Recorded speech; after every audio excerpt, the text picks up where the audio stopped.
to resume, you want to go back to the classroom. And we are calling on that government to do what is needful immediately.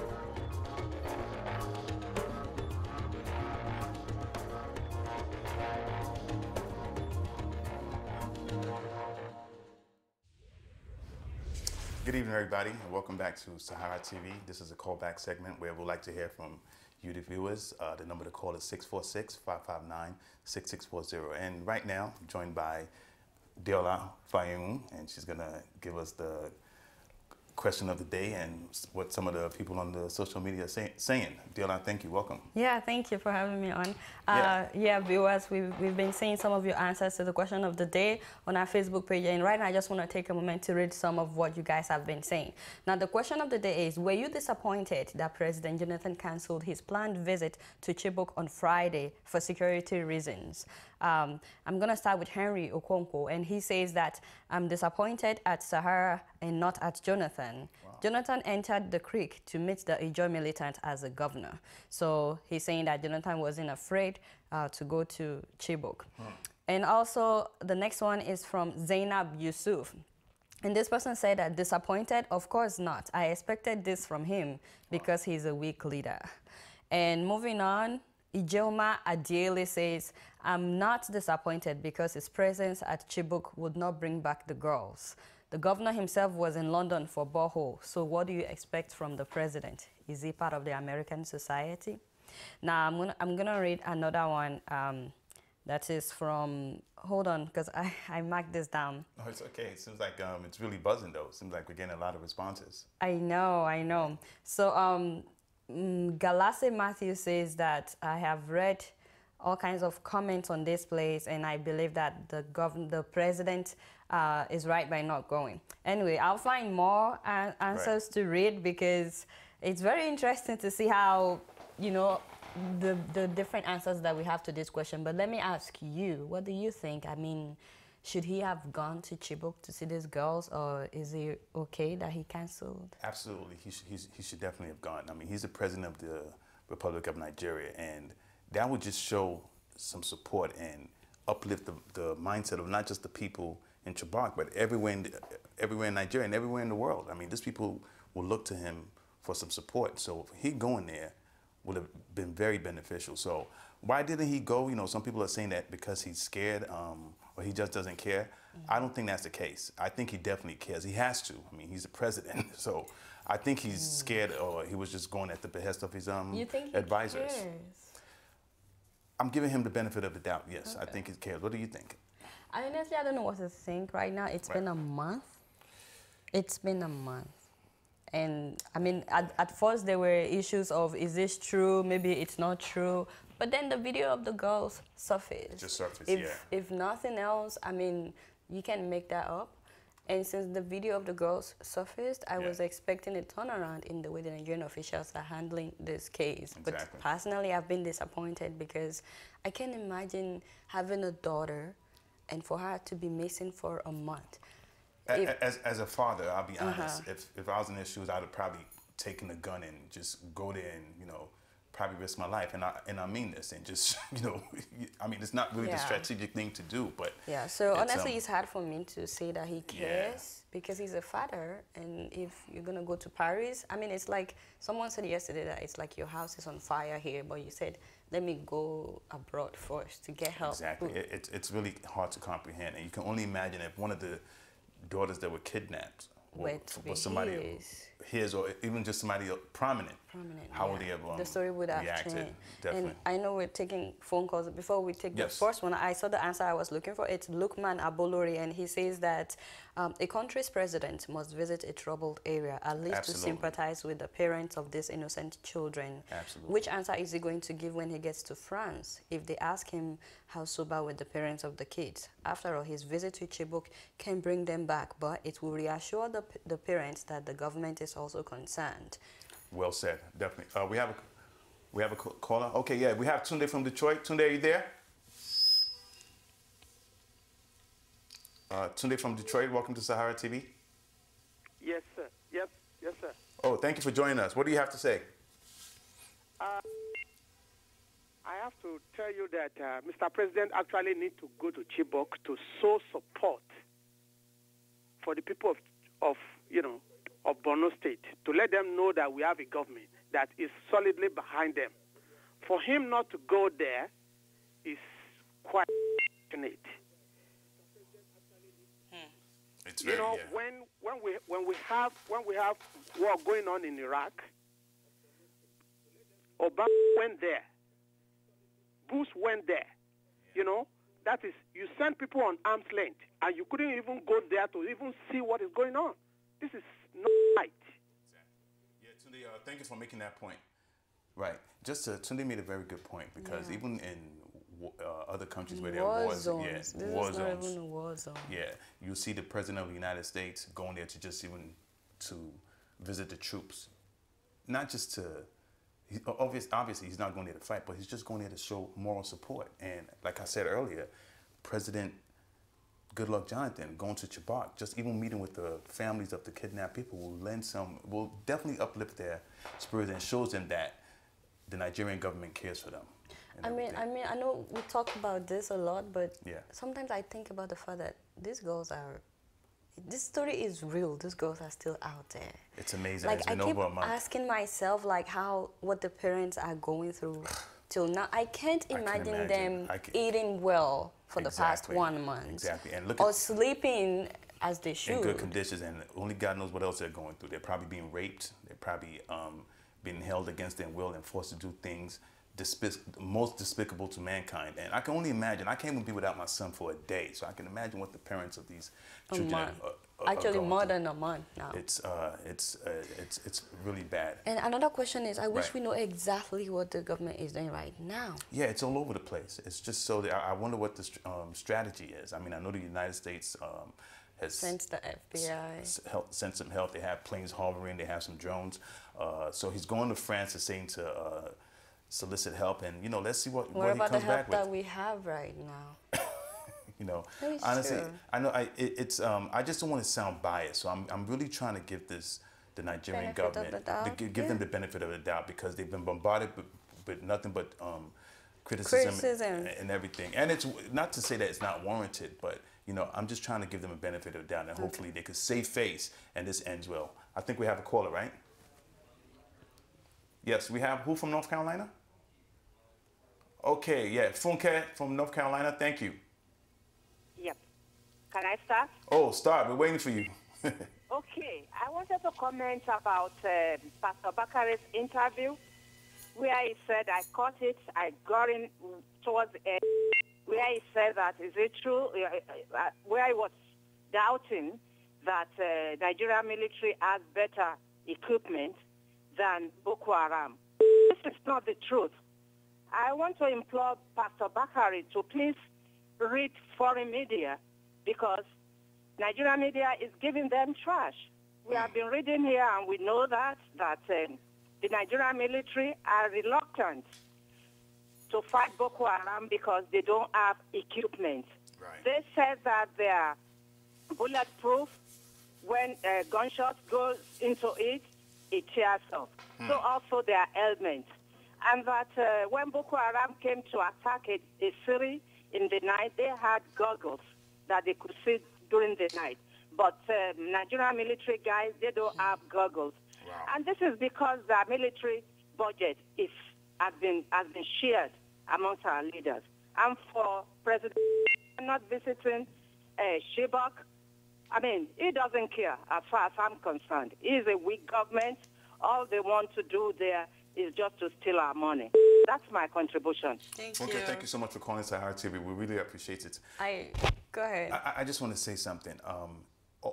The way the Nigerian government is behaving does act like they do not care. But I want to think that there's no way that 200 plus girls missing has to at least trigger your nerves. It's to an extent I mean, that's that, the human thing. That's the human thing, So that's why I'm giving them the benefit. It's been a month. It's been a month. Okay, so I totally agree with what this lady said just now, because come to think of it, several times we've seen reports of Boko Haram killing soldiers, and I know that soldiers have also killed Boko Haram. But my problem is the World Economic Forum that they recently completed in Abuja. They had 6,000. Military men there guiding foreigners and whoever came to the World Economic Forum. Why can't those 6,000 men go after Boko Haram? Adela, I must say you raise a very good point, because those 6,000 men that went to protect the people in Abuja, those lives in Abuja are not more important or relevant than those innocent girls that have gotten world recognition. So, you know what?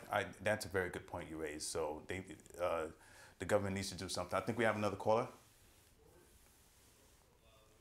Okay, we have Gordon from New Jersey. Hi, Gordon, are you there? Hi, Gordon. Yes, I'm here. Hey, Gordon, thank you for calling Sahara TV. What do you have to say? All right. I just want to advise the crew there, as well as every other person listening, that the situation in Nigeria is actually quite complicated. It's actually more complicated than most people know. First of all, the president is definitely concerned about what's happening in Chibok, and he actually will want to be there, but definitely, I'm sure that he canceled the trip after getting advice from the advisors, because right now the situation is such that you don't actually even know where the enemy is coming from. So the president might go there and he could get sabotaged by even members of his own entourage. And I'm sure that's why the security advisors had to ask for a visit. And talking about the military is also suffering from the same thing. A lot of sabotage from people within even the army, and that's actually one of their biggest problems. Not just because of the kind of munition. No, when the Bakassi issue came up, the Nigerian troops equipped as their Cameroonian counterpart, but then because of their superior training and discipline, they were able to overcome what therefore. So I believe it's more a problem of internal sabotage, and that's why this situation is actually getting messier. Yeah, Gordon, thank you so much. The president is concerned, yeah. Gordon, thank you so much for calling. Really appreciate it. Thank you. He raised some good points. Yes, about his safety. The president's safety is definitely important. But I just feel like it's not right to make the statement that he never planned to visit them at all. Well, even if you can visit, can you at least send some official delegates? Up till now, not one delegate. Right. So you know what? Maybe I might need to correct myself and just say that, you know what, they're actually exhibiting behavior like they don't really care, to be honest with you. No one delegate up till now. That is just so sad. So you can only imagine that. I mean, what do you think the community is going through? Like, you know, they've just been forgotten, and like they don't, you know what, this government doesn't really care about us. You just said the word. They no feel support. forgotten. Like, I've been reading a lot of articles. Journalist Chika Odua was there this weekend, and she wrote at least 3 or 4 stories about her experience there. The people there are saying that they feel forgotten. Nobody from the government has been there. And from what I've been saying, from what I've been reading also, most of the people there, they don't have internet connection, so all of them. There is no electricity and no internet, so they have no idea the whole Bring Back Our Girls the whole world protest is showing them support, so hopefully they'll see it someday. Okay, we have a caller from Texas. Kunle, are you there? Kolawole. Oh, Kolawole. Sorry, I thought he said Kunle. Kolawole, are you there? Hello? Hey, Kolawole. Yes, you're live with Sahara TV. Thanks for calling. You're welcome. Hello? Yes. Yeah, my name is Kolawole. Thank you. Are you surprised that Goodluck Jonathan doesn't visit the place? I'm shocked, not just surprised. I'm really shocked, like that the leader of the country will not go there to at least show the citizens there some support to uplift their spirit, because they must be going through a lot, just like the whole country is. The whole world is going through a lot. So I can only imagine. So I'm shocked that he hasn't visited. Yes. You know, you don't have to be surprised, because you're supposed to know that we don't even have president in Nigeria. because we don't have Nigeria, because something like that can happen in America. An American president just sit down at home, not doing anything, or any part of the world. I'm surprised since all this while, Nigerian president can't visit the place. I know. You know, Crazy. It's pretty sad, man. Kolawole, thank you so much for calling. Thank you. And if I could just say something about Please. people worrying about his security, it's like, what about when Obama went to visit, you know, places that are dangerous?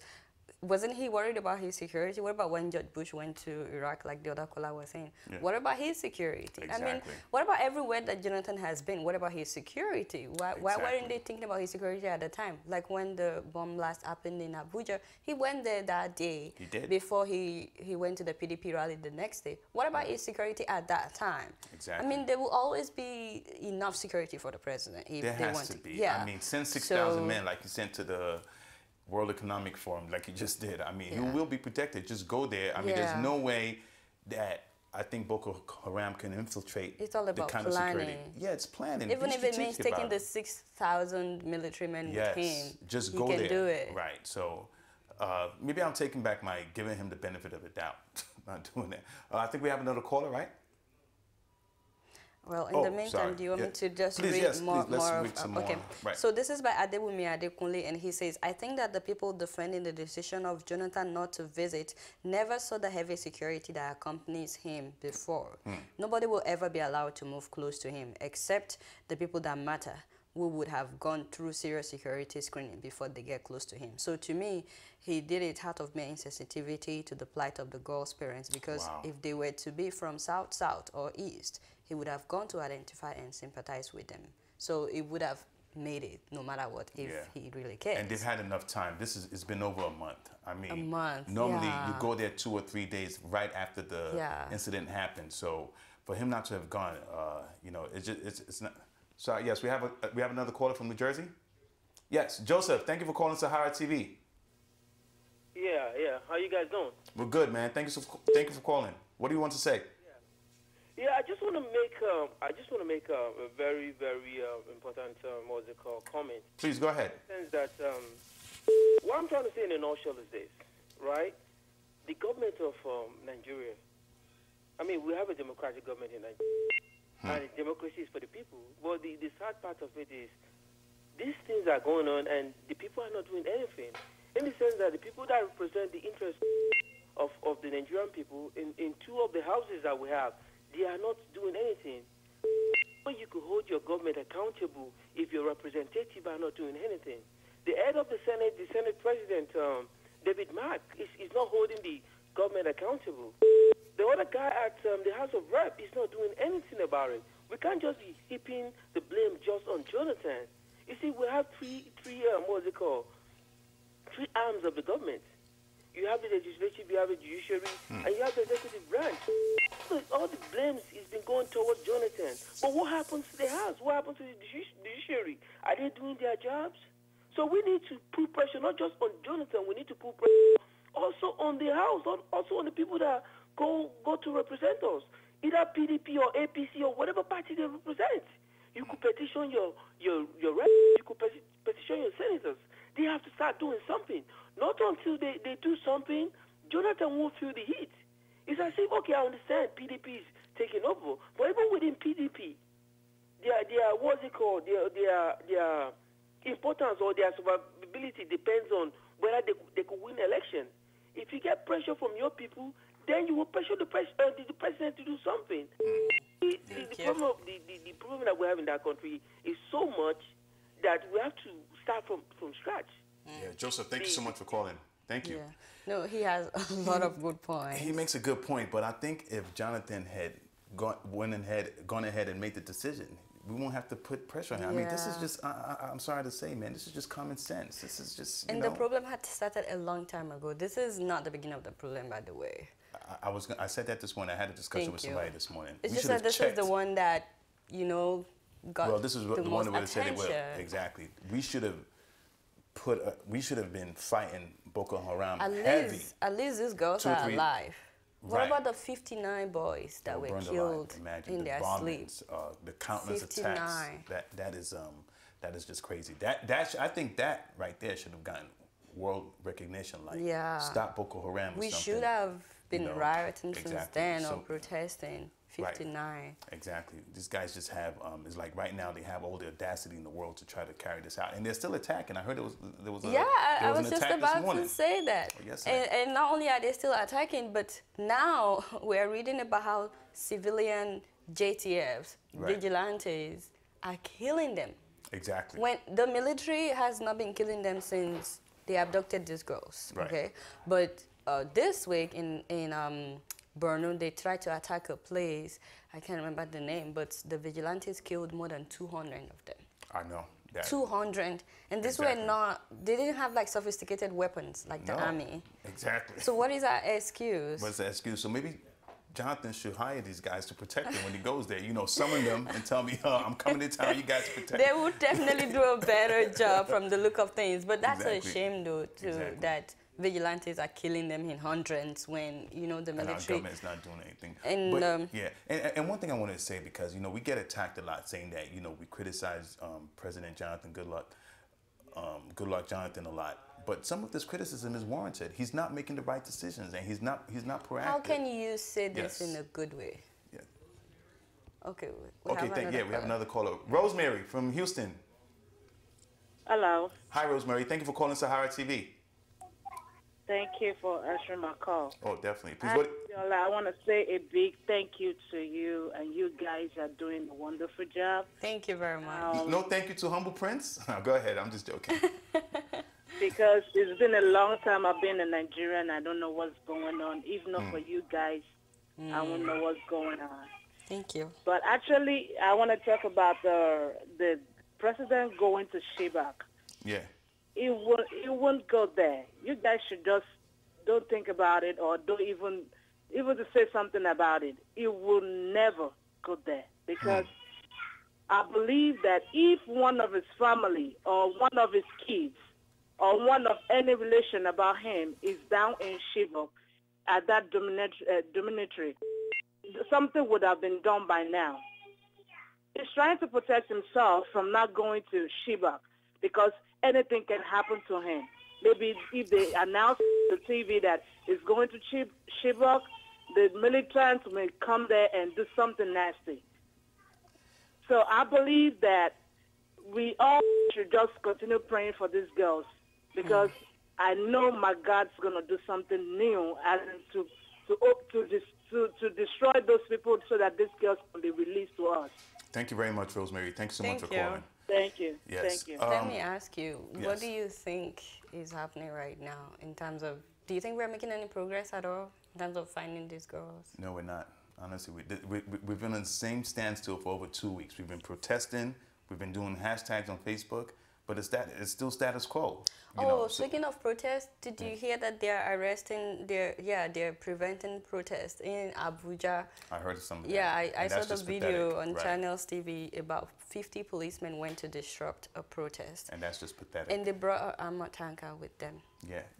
Exactly. We need to take that armored tank to Thank you. Chibok. Exactly. So this thing is not really making sense. So maybe we need to start another hashtag, because social media could put pressure on our government. I mean, it's one of the best tools we have now. It's a way for us to, you know, vocalize our intents and everything. So maybe we need to start another hashtag. President Goodluck Jonathan, go down to Chibok. Yeah, go to Chibok. Pay them a visit. What's going on social media? Let me read more. Esan Peter says, disappointment is an understatement. It's a national disgrace, just like the not only you waka come palava. You know what he's, you know what he's talking about, right? Anyway. Also, Merit Umma says, disappointed for what? Is GEJ the Borno governor? I beg, let the governor solve his problem with his blood-sucking brothers. Nonsense. Okay, when I read something like this, I always ask myself, is this the way we would talk until it gets to us? Just because we're not affected? Just because, I mean, these girls don't deserve it. Whatever politics is into this. Exactly. These girls are innocent. They just wanted to be educated. So for someone to write something like, let the governor take care of his own problem with his blood-sucking brothers. That's nonsense. Whatever that person, I'm sorry, that's, whatever, please completely disagree with that. But everybody has the right to their opinion, exactly. But still, it bothers me. It bothers me. And my opinion is that what she just wrote is nonsense. But I want to say this: these are innocent girls, and that's why it drew world attention. Because how could some girls just go into school, just get packed up and by some militants or terrorists, and you know, it seems like the world cares more than Nigeria does, and that's pathetic. Yeah, we have another caller. Okay, we have Moji from Toronto. I like that name, Moji, by the way. Hi, Moji, are you there? Yeah, I'm there. Here. Oh. Okay, go ahead. Go ahead. Maybe it's Mojid. I thought they said Moji. Yeah, I just want to contribute to what is going on the Sahara TV now.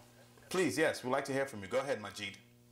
Yeah, to me, I don't believe President Jonathan will ever go to Chibok. Do you think he should go there, though? Hi, I'm there. How are you? Yeah, President Jonathan will never go to Chibok. Right, but do you think he should go? He will never go because to what is happening in Nigeria now, I believe there's a conspiracy between the government and the people of Nigeria. Here we go. Go ahead. No, he will not go because... Yeah, I think you're listening to a... okay, Majid, thank you for calling. It's yeah, like I think he he's like distracted. Yeah, I think he's listening to the live broadcast and there's a delay. Here we go again with all this conspiracy theorists and saying that, you know, it actually didn't happen and the government is against. At this point, I really don't care, honestly. Just do what it takes to bring those girls back. We're writing our history right now. This is going to be a blemish on Nigerians' history for the rest of our lives. Already it is. The only way to come out of this is to make sure. The only way to come out of this and show face in a good way is to rescue those girls safe and sound. And we still have a chance to save face, like I said. So the best way, we have to make sure those girls come home safe and sound. So I don't care if it's a conspiracy. It seems at this point that no matter what evidence is presented to dispel the fact, the doubters, they still don't care. They're going to come up with something like, something I read on Facebook was like, oh, how come all these girls were dressed up in nice... hijab. Yeah, in nice outfits and everything. And how did they get their size? And how did they quickly... sew for them, and and who's feeding them, and they look well taken care of. I'm like, come on, man. Who looks well taken care of? You won't believe some of the things I read on social media.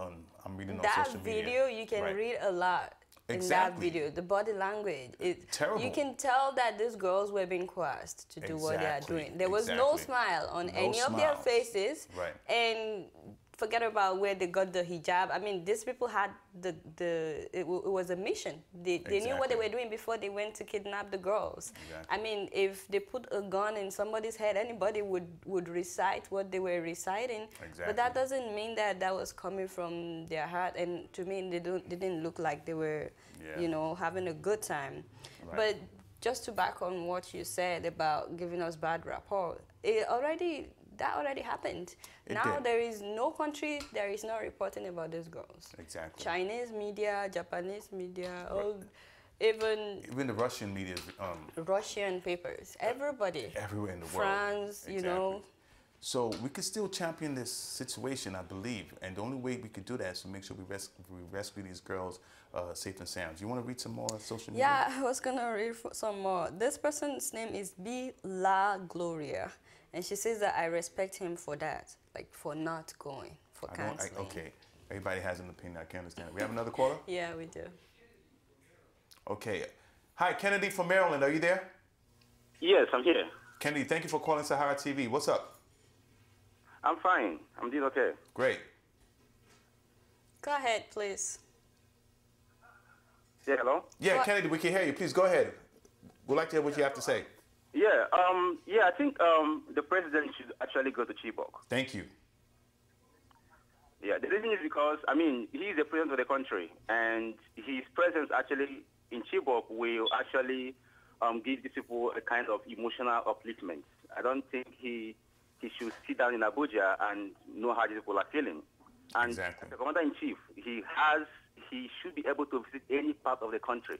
Right. So if he can't visit any part of the country, that means there's a failure in leadership. There's some vacuum somewhere that is not filled, and he has to start dealing with it from Rock, firing his security details, the military commanders, and they should provide explanation why the president should not visit any part of Chibok. Just like in America here. If something happens in Atlanta and you tell me Obama cannot go, then something is wrong somewhere. Yeah. So I think the president should be able to visit any part of Nigeria, including Chibok. Kennedy, thank you so much for calling. Right, so... Okay, so let me read just a little bit more. Yeah. This is Margaret Momo, and she says that I'm not disappointed because your plan to kill him in Chibok will not work. Go and tell the governor of that state. You know, exactly. When people make statements like that, I think that's just an uneducated statement. Exactly. Comment, honestly. Gloria Apiaka says, of all the countries in the world, Sahara reporters, you're only concentrating on Nigeria. Even I am bored. What country do you want us to concentrate on? We are a Nigerian media outlet. Exactly. I mean, we report on other countries in Africa. If this happening in a country like Ghana, I think we'll focus our energy there. Look at all the other media outlets in the world. They're focusing on this story. CNN, they're Fox even breaking. News. Exactly. They're breaking stories. Exactly. Okay, so I think we can take one or two more callers. Go ahead. Okay.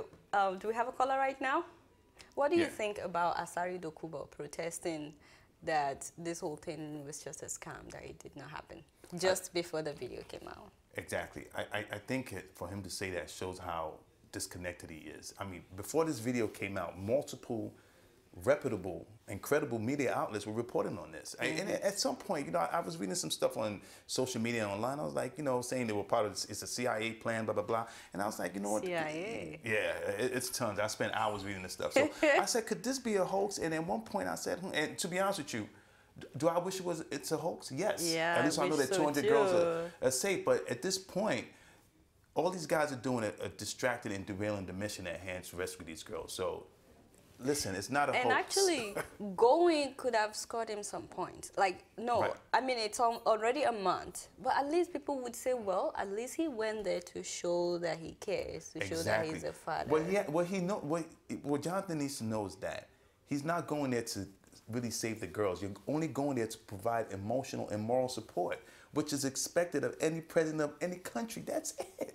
That's what you have to do. That's what the president of a country is supposed to do. And I'm not just going to hold him just accountable. I think some of our other leaders should go there, like the pastors. Even the opposition party, the so-called opposition party, go there. Exactly. And let people say, at least you guys went there. Exactly. Look at when the hurricane, the last hurricane happened. Not Katrina, Sandy. Yeah. You saw Republicans and Democrats come together. You know, they put the differences aside. They put the difference in politics aside. So I'm not just holding the president accountable. I think our men of God, our pastors, our Muslim leaders, all of them. You have private jets, fly down there. Thank you. Fly down there, just show these people some moral support, pray with them. That will uplift them, and they will know that they care. Because, like you said, these people don't have access to social media, so right now they just feel like the world has abandoned them. And you know, a caller called the other time and prayed at the end that I know my God would do something. That's great. I believe so too. But I believe in prayer too. These but we need girls action. are all. Most of them are Christians, and just like what you said, the religious leaders, where are they at this time? Where are the Nigerian churches at this time? Even after the video surfaced, I thought that was when Nigerian churches would get up and do something. Even Nigerian Muslims, they should be outraged with what is going on. Exactly. You gotta understand, if Al-Qaeda could call these people out and say, what you guys are doing, that's really overboard. Really bad. So they're saying, I know we just got the signal that we have to wrap up. It was definitely. It went by quickly. It goes by quick, but it was definitely a Make sure you make it next week, though. Yes, next week. And hopefully, next week we'll be asking people to say, oh, you know what, the girls are rescued. That's what we want to find out. I'm tired of doing all these calls about the girls are still missing and bring our girls back. So there you have it, Sahara TV callback segment. Thank you for watching. We'll be right back.